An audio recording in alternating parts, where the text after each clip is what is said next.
In 2024, someone paid over $1 million for a knife. Not a real one, a digital one. It's a skin in a 22-year-old shooter. It gives you no advantage in the game. You can't hold it. You can't touch it. It does nothing. And the buyer, he thinks he got a bargain because that knife lives inside a $6 billion economy most people don't even know exists. An economy where cosmetic items that do absolutely nothing trade like stocks, where one company prints over $1 billion a year doing almost no work, and where the handful of people getting genuinely rich all figured out the same thing everyone else missed. This is the economics of getting rich on CS2 skins. To understand how we got here, to go back to August 2013. Counter-Strike was a serious, stripped-down competitive shooter. Then Valve pushed an update called Arms Deal and added something purely cosmetic, weapon skins. They changed nothing about how any gun works. Zero advantage. It was paint. Just how the weapon looks. Nobody imagined what it would become, because Valve did one quietly genius thing. They made the skins tradable and sellable on a real marketplace for real money. And the moment a cosmetic can be sold, it stops being a decoration. It becomes an asset with a price, a supply, and a market that never closes. And those prices are not random. 4 things decide what any skin is worth. And if you don't understand them, you will overpay every single time. The first is rarity. Every weapon case follows fixed published odds. Common blue mil-spec skins drop about 80% of the time. The rarest red covert tier, under 1%. And a knife or a pair of gloves,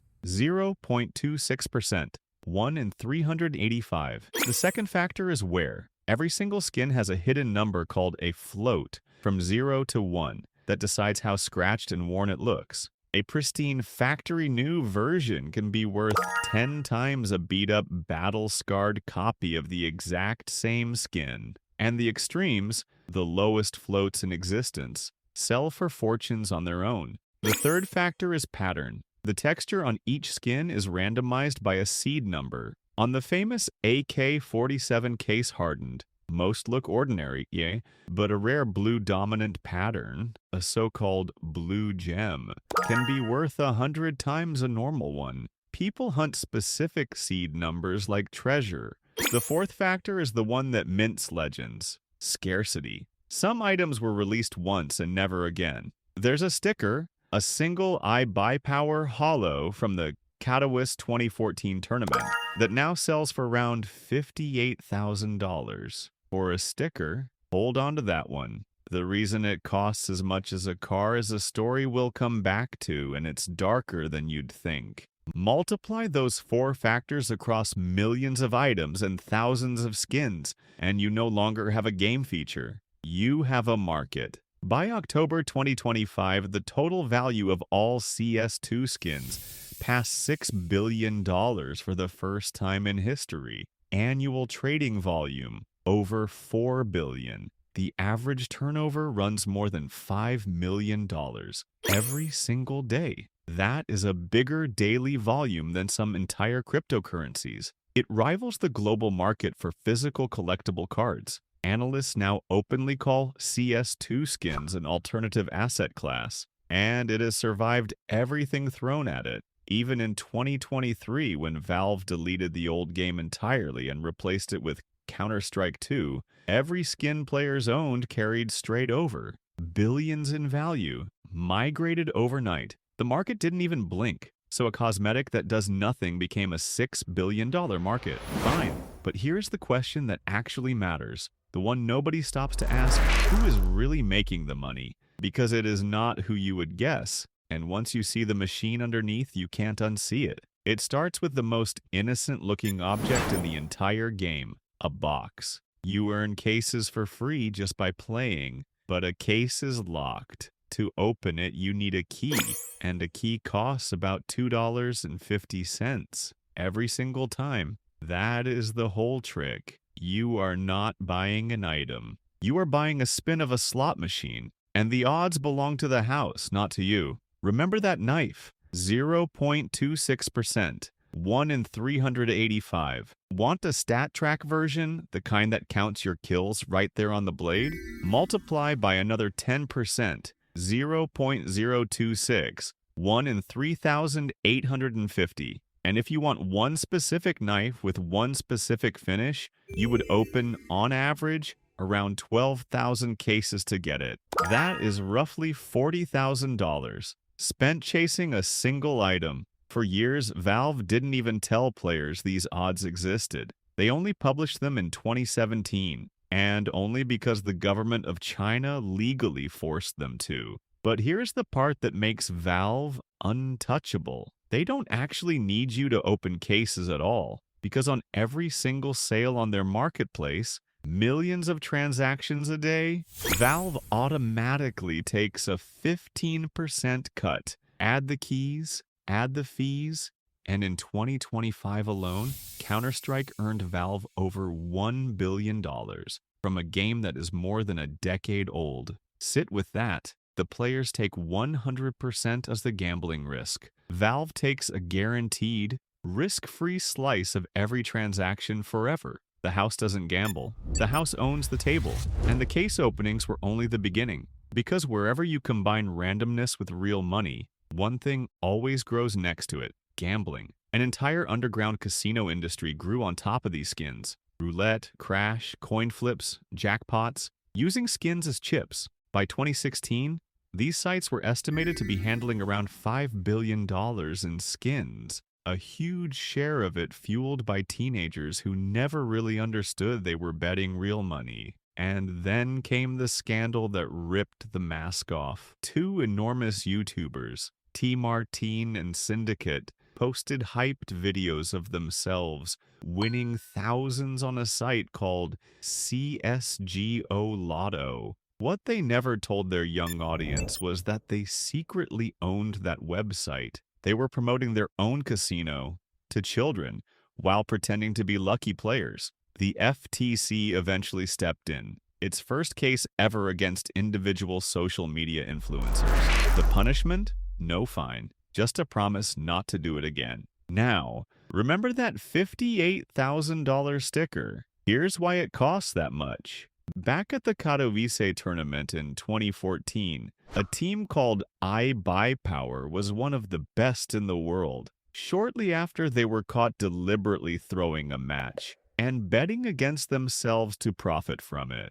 Valve's response was permanent. Every player involved was banned from Valve events for life, and their team stickers from Katowice 2014 were never ever printed again. A frozen supply welded to one of the most infamous scandals in esports history. That is why a single one now sells for the price of a car. Scarcity plus story equals price. And underneath all of it sits a wall almost nobody mentions. You can sell a skin on Steam, but you can never take that money out. It converts to Steam Wallet credit, locked to your account, usable only to buy more Steam things, forever. To turn skins into real spendable cash, you have to use third-party sites. Lower fees, actual payouts to your bank, but you risk scams, and a permanent ban from Valve if you're caught.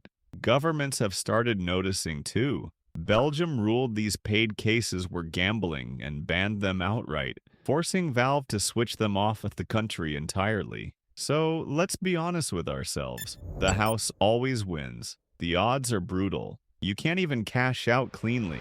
So how does anyone actually get rich here? The answer is simple, and it's the whole point. The winners stopped playing the lottery and started treating skins like an asset class. There are 4 ways they do it. Way 1, the supply shock. In late 2025, Valve quietly stopped dropping the old cases altogether. New supply fell to 0, while people kept opening and destroying the ones that already existed. The original 2013 weapon case jumped from about $95 to $126 almost overnight. An empty box with nothing guaranteed inside it, appreciating like a rare coin. Buy early, hold long, and the math gets absurd. A single AK-47 hydroponic bought for $100 back in 2018 is worth around $4,800 today. Buy 10 of them and forget about it, and you'd be sitting on a $48,000 stack. Way 2. Rare patterns. And this is where the actual millionaires live. That AK-47 from the very start of this video, the one called The Scar, pattern number 661, the single best blue gem in the game, sold in June 2024 for over $1 million.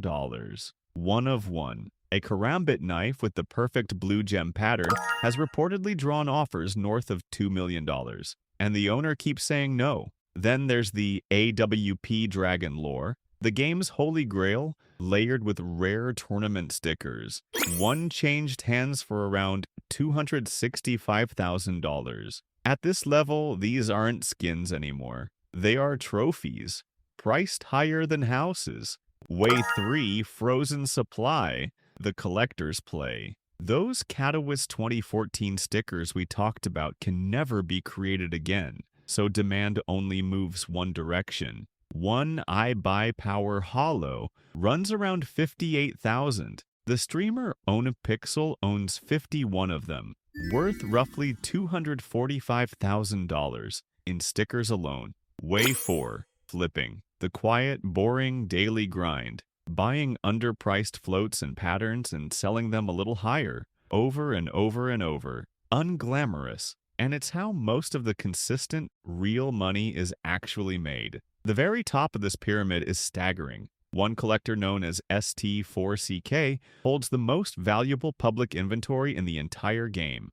Over $1.5 million in cosmetics that do nothing.